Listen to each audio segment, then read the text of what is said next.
Assalamualaikum warahmatullahi wabarakatuh. Halo teman-teman, apa kabar semuanya? Perkenalkan, nama saya Andira. Saya adalah siswa kelas 5 dari SDN Pondok Labu 12. Saat ini saya akan membawakan cerita dari kisah seorang pemuda yang berasal dari Kemayoran, Jakarta, yaitu Murtado. Cerita ini diambil dari cerita Tempo Dulu yang ada di dalam buku ensiklopedia yang ditulis oleh Ibu Ernestiati dan kawan-kawan.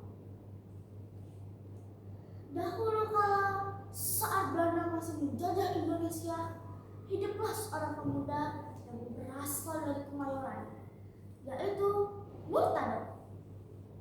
Ia bukan orang kaya, bukan pula seorang bangsawan, tetapi ia memiliki hati yang sangat mulia.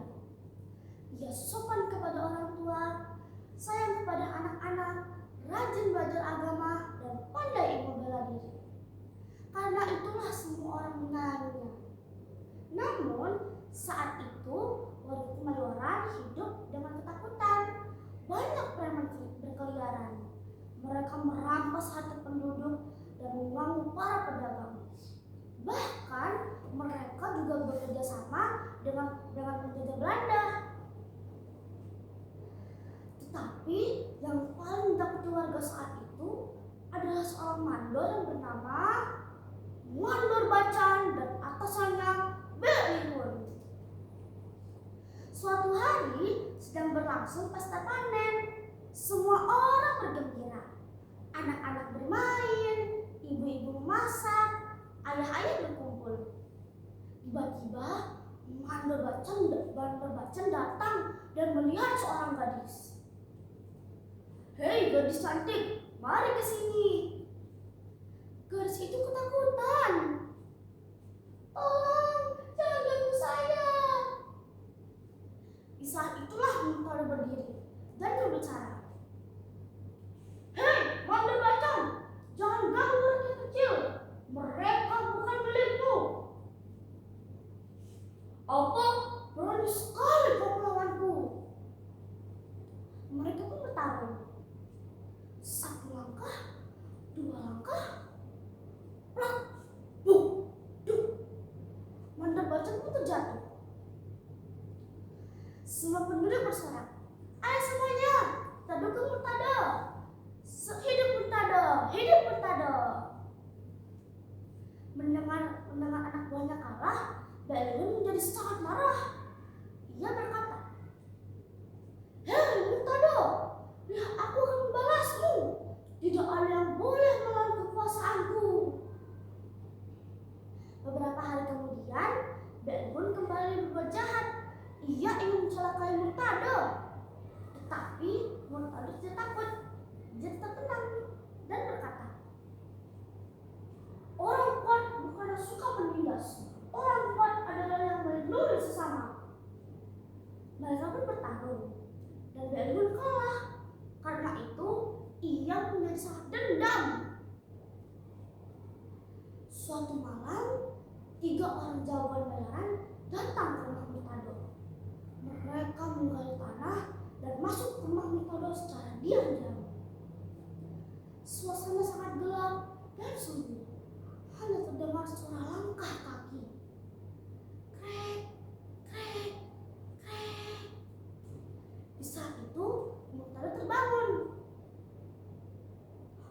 "Ada orang!" Dengan cepat lampu dipadamkan. Suasana rumah menjadi gelap gulita. Penduduk mendengar suara keributan. Ternyata saat mereka datang membawa lampu, Murtado berhasil menangkap para penjahat.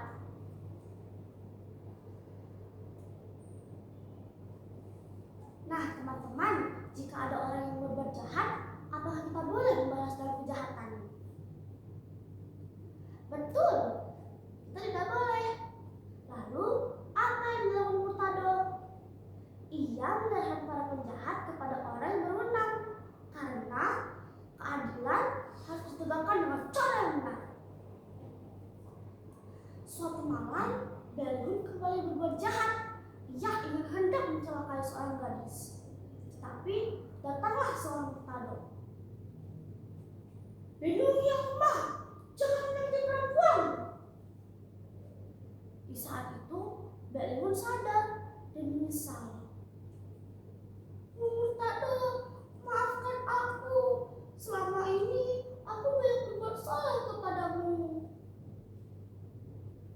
Kalau kau sungguh-sungguh ingin bertobat, lakukan dengan cara yang baik. Di saat itu, Mbak Limun mulai berubah. Ia tidak lagi mengganggu rakyatnya.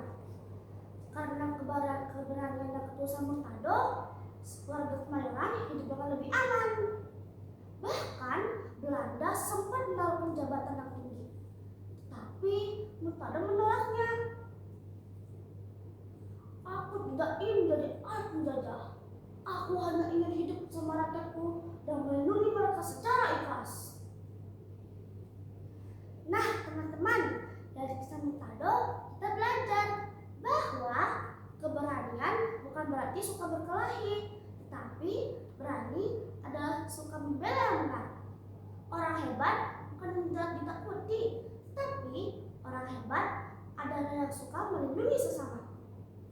Mari kita menjadi anak Indonesia yang berani, rajin belajar, hormat kepada orang tua, sayang berteman, dan ingin melindungi satu sama lain. Terima kasih. Wassalamualaikum.